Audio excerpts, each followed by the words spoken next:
G'day groovers, rockers, and in between. This is Vinyl Vibes. I'm your host, Jack Hodgins. Today, we are talking with guitarist and co-lead vocalist of Exile, JB Pennington. JP joined a group called the Exiles in 1964. In 1966, the band would have their first big break when they were given the opportunity to play on Dick Clark's Caravan of Stars tour. The band went from playing local venues to performing alongside stars such as Paul Revere and the Raiders and Tommy Roe. In 1973, the band shortened their name to Exile and released their first two studio albums. Up to this point, the band had not had a hit record to their name, but this would change when the band met songwriter Mike Chapman in 1975. Chapman wrote a song called Kiss You All Over in 1978, which would become a #1 hit for Exile. Following this hit, the band struggled to match the success Kiss You All Over brought them in the pop music world, so by 1983 they transitioned to country music. As a country band, Exile would have immense success, having 10 consecutive #1 country hits in a row in the United States. Today, the band is still touring and making music, having more recently released their 2023 album, A Million Miles Later. G'day JP, and welcome to Vinyl Vibes. Good to be here. How are you? I'm good. I wanted to start off in the beginning, JP. I read you were born in 1949 in Kentucky. What can you tell me about your childhood? Yeah. Well, I've lived here all my life. Still live here. Most of the guys in the band live in Nashville area now, but I live here in a fairly sizable town called Lexington. I've been told many times I should move to Nashville to make my life a lot easier, but I don't know. I can't leave here. Do you recall your first musical memory? Does that stay with you? Yeah, that would have involved my family. My mom and dad were both professional musicians. Well, they both were part of a sort of a Grand Ole Opry style show that quite large in the radio days. As a syndicated radio show called the Renfrew Valley Barn Dance. And that's how they met. My dad was an MC on the show. He played stand-up bass fiddle, and he also sang bass in the gospel quartet. My mom and her two sisters, they were called the Coon Creek Girls, and they played a style of music that was a precursor to bluegrass. A lot of people call it mountain music or Appalachian music, but in my house growing up, I mean, it was just filled with music. Not only their style of music, but all kinds of music, and I didn't really gravitate toward my family's music as much as maybe they would have hoped. But, rock and roll came along, people like Bill Haley and the Comets and Little Richard. And then, and then the Beatles. And I mean, that just did it for me. I mean, I was hooked on that kind of music. And as a guitar player and piano player, that's what I gravitated toward. I think it's around 1963. I think you're around 14, if I'm right on that. You join a band called the Exiles, or it forms with local high school guys. Like, take me through that. Yeah. I was mowing our yard one morning, and this blue 59 Pontiac roars up the street and stops in front of our house, and it backs into the driveway, right? And I thought, well, that's a little strange, Who could this be? Jimmy Stokely and Billy Luxon got out of the car. They obviously wanted to talk to me, so I cut the mower off, and they said, "Hey, we're forming a band over in the next town over, and we need a bass player. Thought you might like to come audition for us." And so we spoke for a little while, and it sounded interesting to me. And a week later, those two and myself and two or three other guys, I think three other guys, met at somebody's house over there in the next town over, a town called Richmond. They said, well, when I first got there, I didn't have a bass. I mean, I'd never even seen an electric bass. I've been around acoustic basses.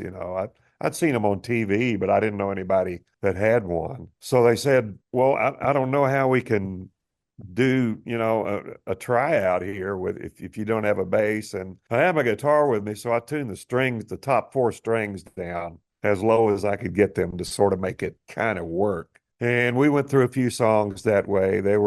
I forget which songs they were, but they were some selections from, the hit songs of the day off the radio. So I got the job. We started rehearsing, and we rehearsed a few times, and we worked up enough for probably a couple of sets, a couple of 40, 45-minute sets.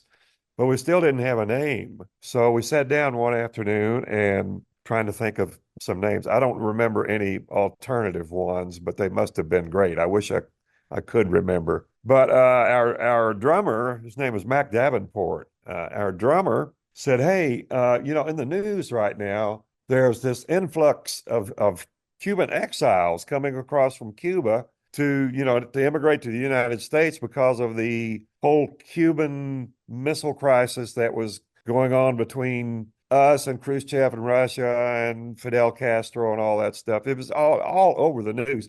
He said, since our hair is, maybe a little bit long and we're sort of, maybe ostracized a little bit from our community, as it were, let's call ourselves the Exiles. So we said, yeah, that makes sense. That makes sense. So that's how we got the name. We formed the band because we thought it might be a good way to make a little money and meet some girls.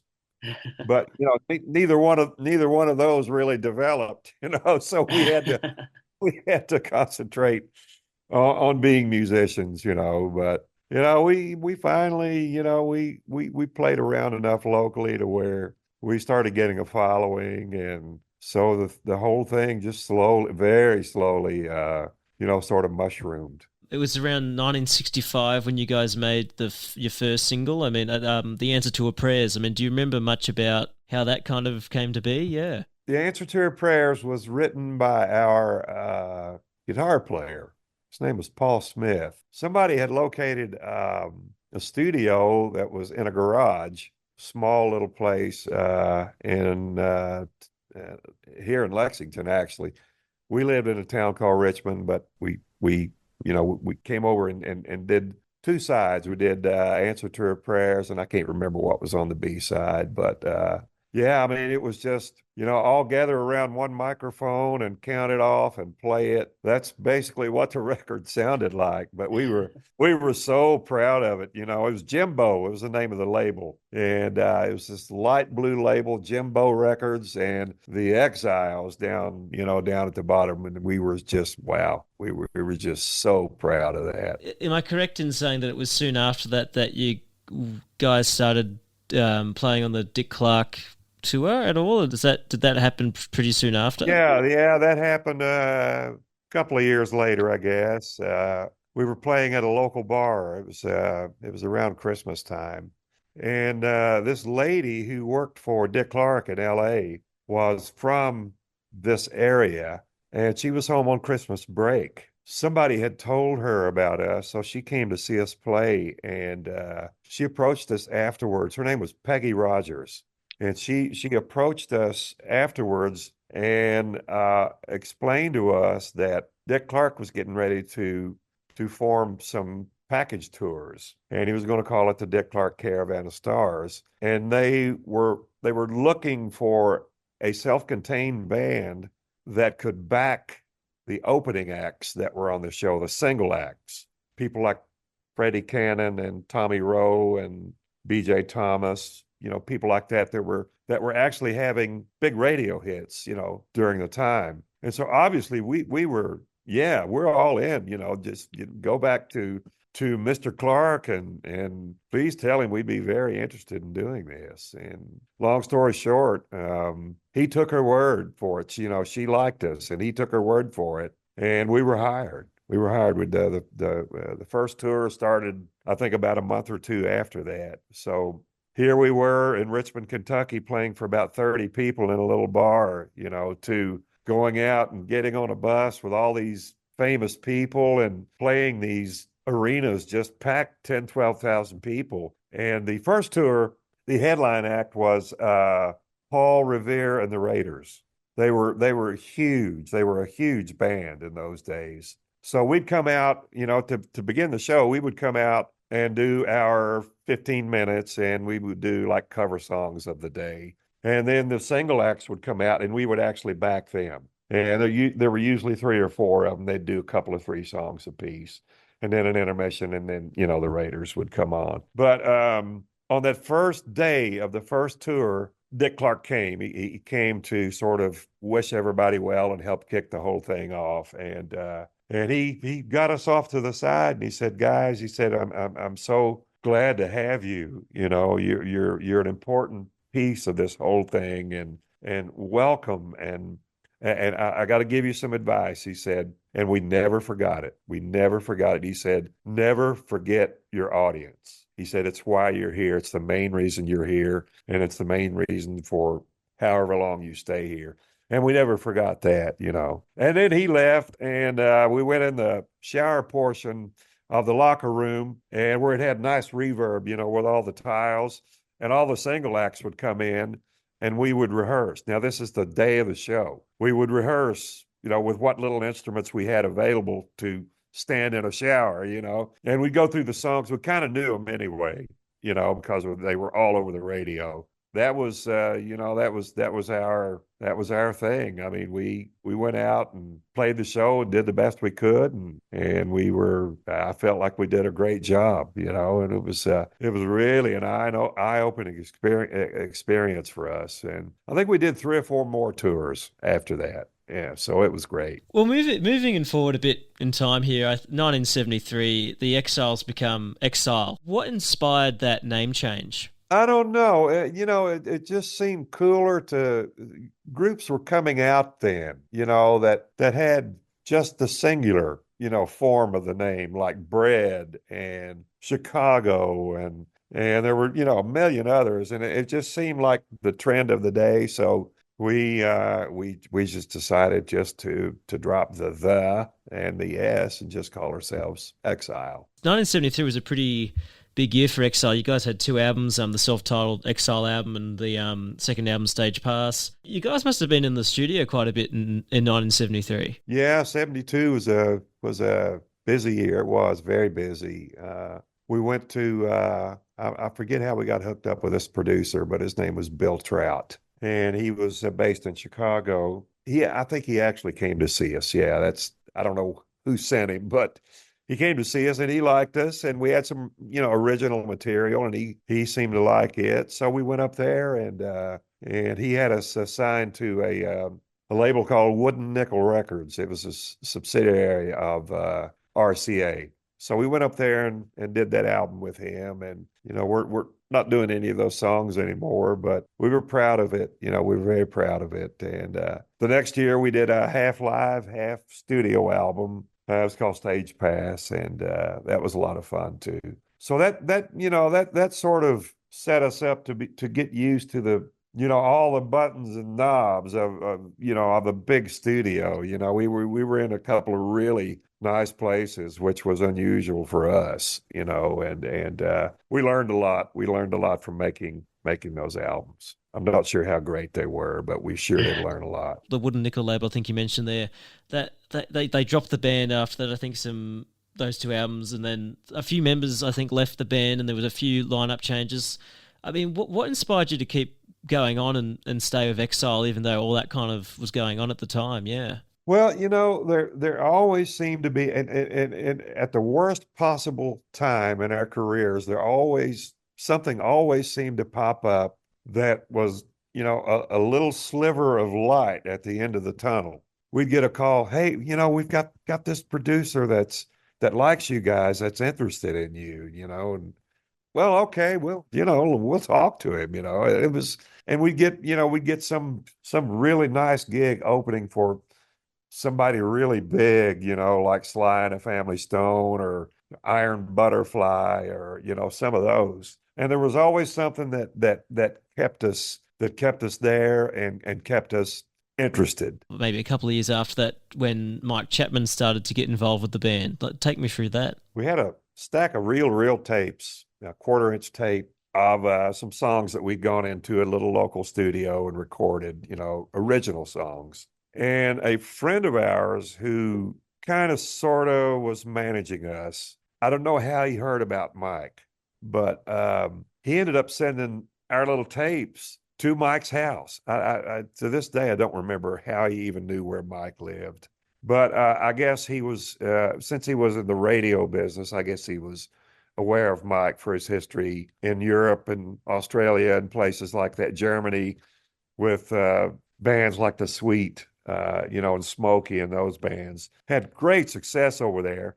But he had moved to LA, and he was looking for a band to help break him as a producer in this market. And we were told that Mike picked our tapes off a stack of tapes on his desk and liked it. So a few weeks later, it was arranged for him to come here to Lexington. We were playing at the grand opening of an apartment complex, right? So he shows up and, we did our little show and he liked us and we talked afterwards and he said, let's sign a production deal.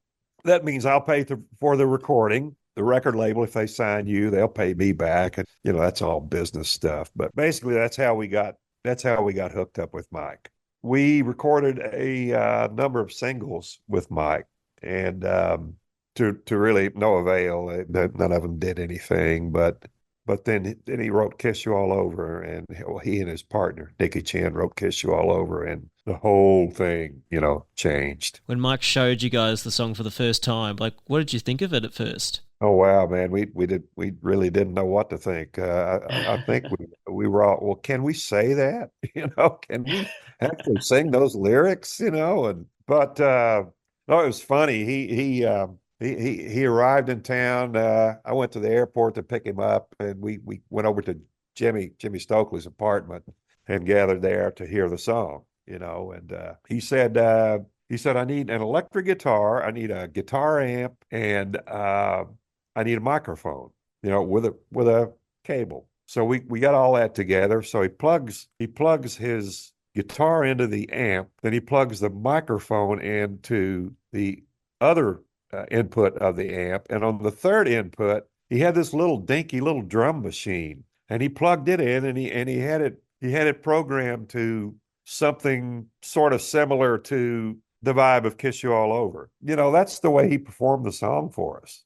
He sang it and played it, and along with the drum machine, and we go, do we need to be doing this song? But we were at the point to where we'd been told no so much, we thought, what the hell? What can we, what is there to lose, So a few weeks later, subsequently, he found a studio up in northern Kentucky, 80, 90 miles from here. And he came, we met him there. And, we brought all our gear, and we spent the next few days recording Kiss You All Over. When it was finished, he took it back to LA with him to, make all the rounds, get in any door he could, with that song, hopefully get us a record deal. And it was not until he went into Mike Curb's office that he found interest in the song. And Mike liked the song and believed in the song so much, he said, listen, if you'll agree to sign with me, I think I can get you a 3 or 4 album deal just on the strength of this song without even hearing anything else. So, he was right. And that's what happened. He signed, we signed the deal. We went back to Kentucky, spent a few weeks with Mike there back in the same studio, making the whole album, that would contain Kiss You All Over. The name of the album was Mixed Emotions, and that's how that whole thing happened.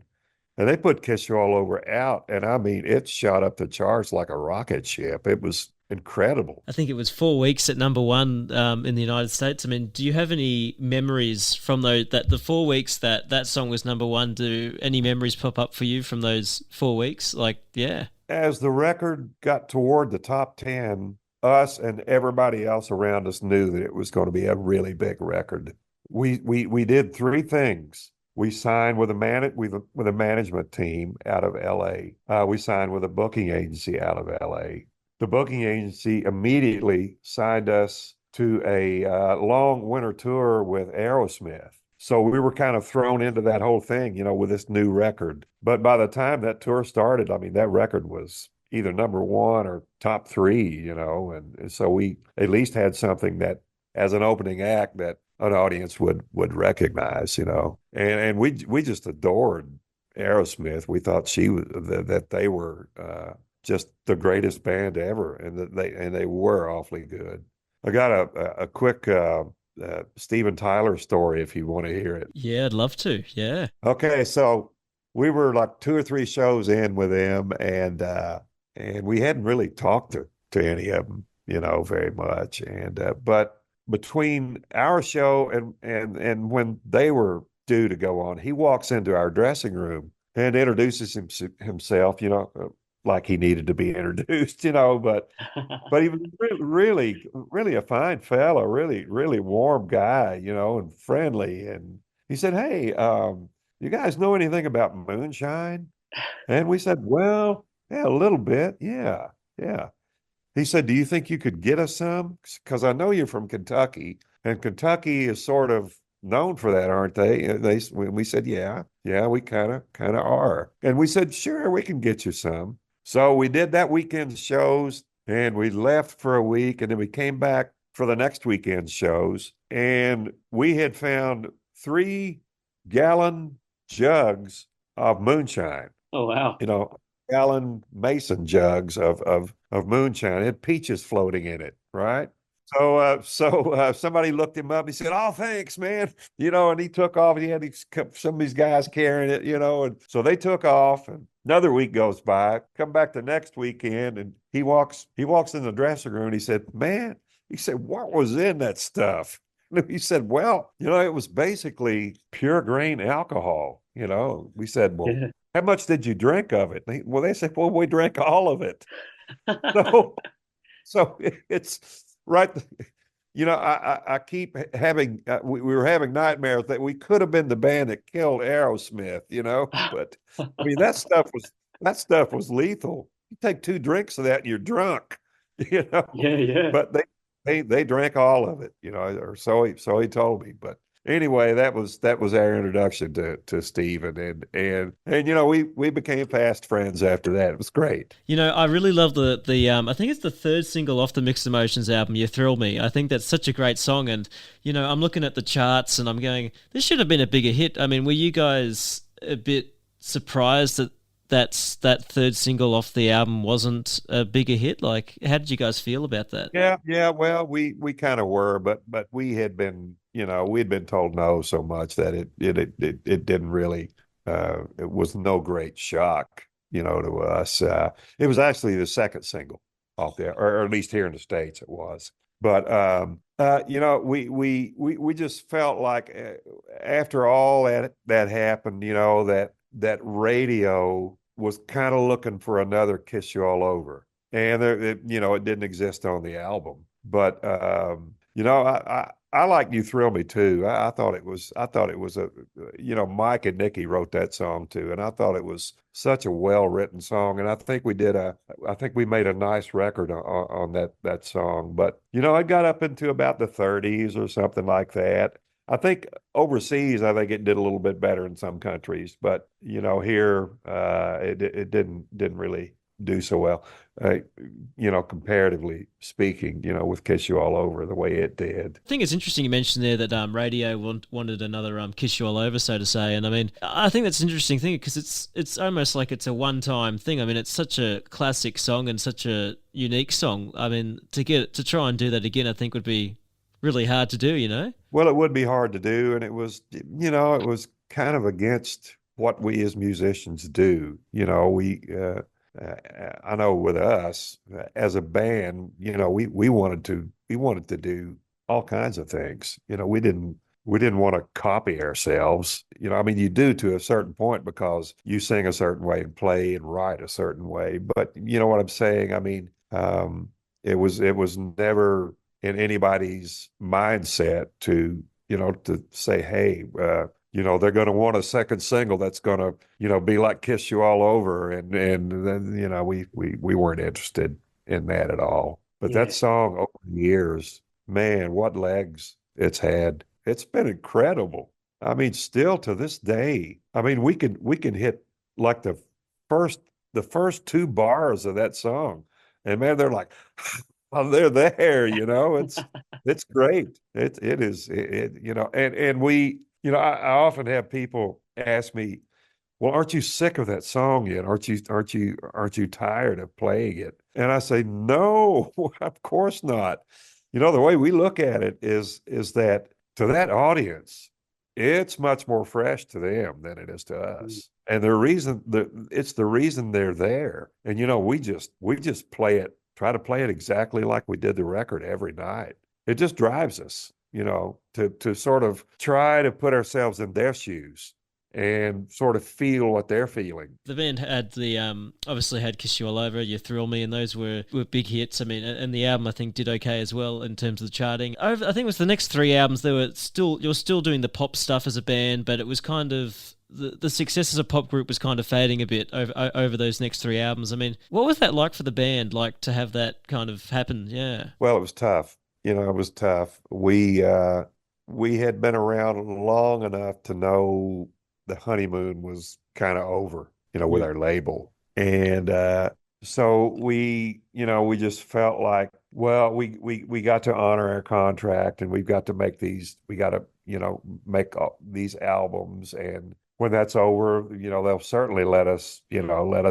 They won't want to re-sign us or anything. So that's kind of what those albums were. We released singles from them, but nothing made any noise really for us. There were some songs off some of those albums that did well, for some other artists as cover hits. But we struggled. We struggled to remain relevant. I think it's amazing that you guys were so big as a country band, though. Like, I mean, was that going from pop to, like, that transition from pop to country, was that a hard transition for you guys? Did it come naturally? Like, take me through that. Musically, it wasn't really hard. It was hard to get signed. One label in particular, the one we ended up signing with, Epic, they took an interest in us, and they kept coming back to see us, and obviously they wanted us, and they were a major label, Columbia, Epic Records. One of the main reasons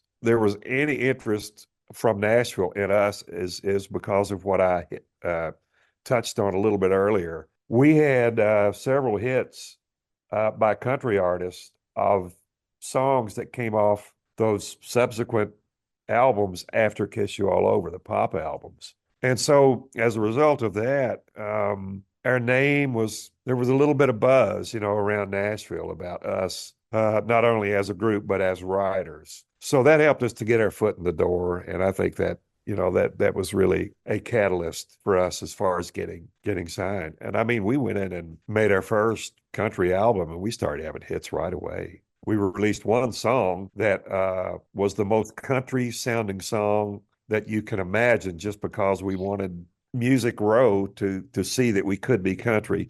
Well, it didn't do well. But the song we released right after that, a song called Woke Up in Love, went straight to #1. And we had something like, I don't know, 8 straight #1s after that. So, we were lucky that somebody chose to record, our music before we got to town, so it was great. I mean, you mentioned Woke Up in Love there, and because you wrote that song. I mean, what was the writing process on that song? Yeah. I had that title for a lot of years, and I tried to write it so many different ways.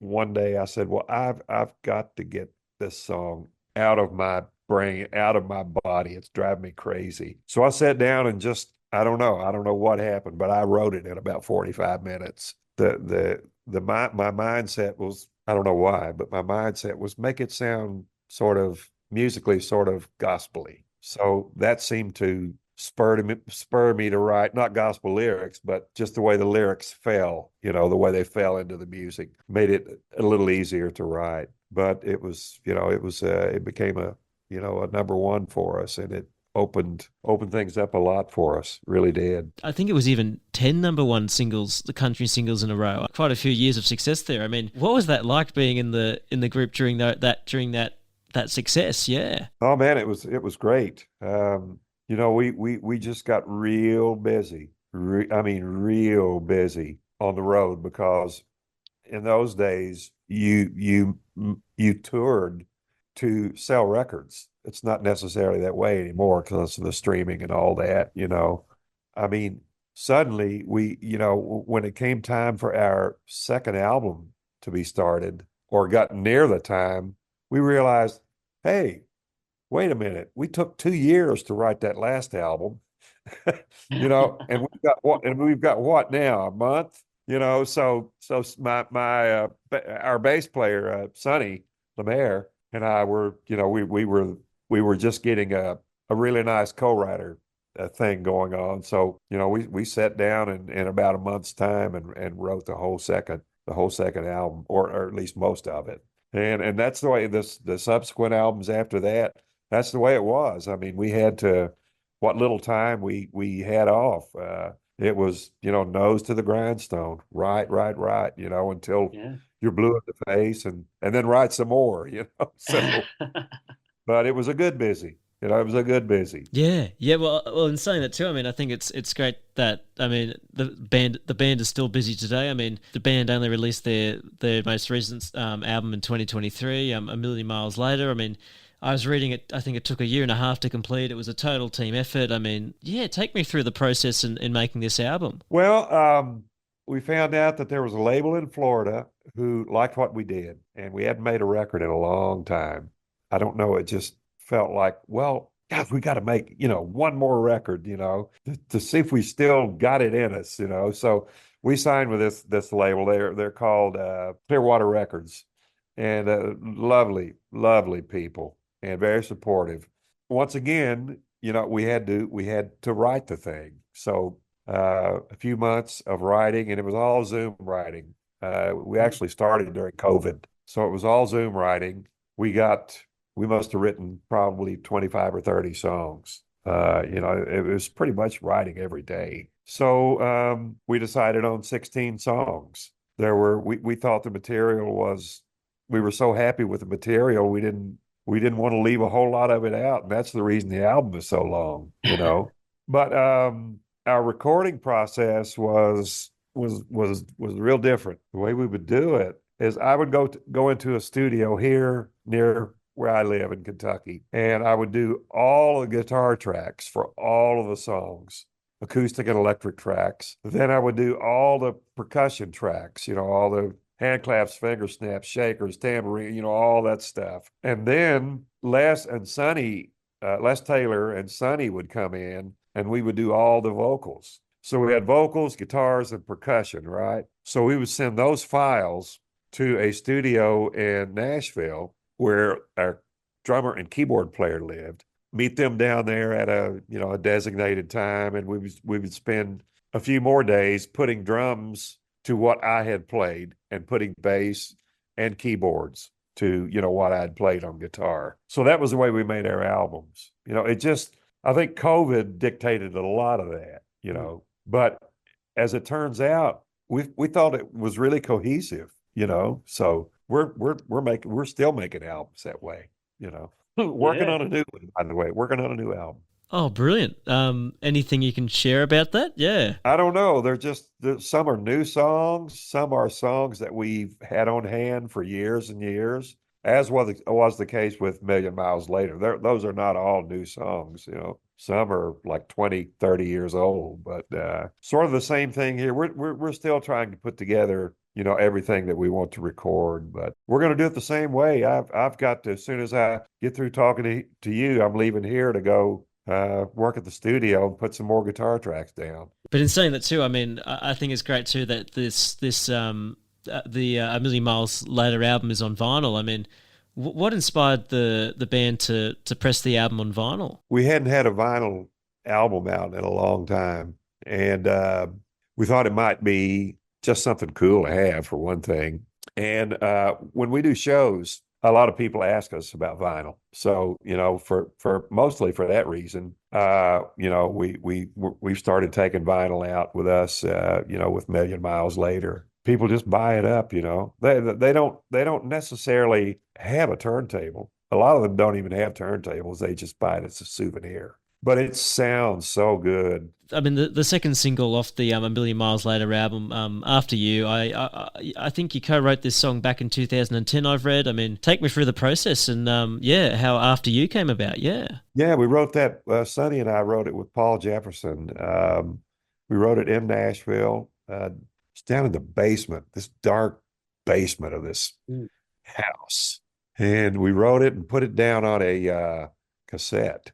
We recorded it onto a little, just us playing guitars and singing, and we just laid it aside and forgot about it until it was time to start looking for material for A Million Miles Later. And Sonny found it somewhere, sent it to me. Wow, we should do that. That sounds like something we could really do now, you know? So we did, and I just love the cut. You know, we sort of, I don't know if you felt this or not, but there are a couple of Beatle-ish sort of things going on there. Yep. That we thought might be a nice touch, you know, that the song, I think the song lended itself well to that. But yeah, and it's a blast to play live. I wait for the minute we can play it, you know. I love the song. What inspired the band to kind of go back to its musical roots, almost like going back to like the Beatles kind of days? Yeah. Well, I think a big part of it is that, you know, when we used to make records that were made for a dedicated audience, you know, like to, you know, a certain country radio, there were a lot of rules you had to follow, you know, when you were making songs for, you know, that particular audience and for what you might think radio people would like. Well, we stopped thinking like that. We started making records for what we think we liked. So it really opened up a whole, you know, a whole mindset, a broader mindset. And we're making records like we want to. We all still have what I feel is our commercial sensibilities. You know, we like the 3.5 minute song.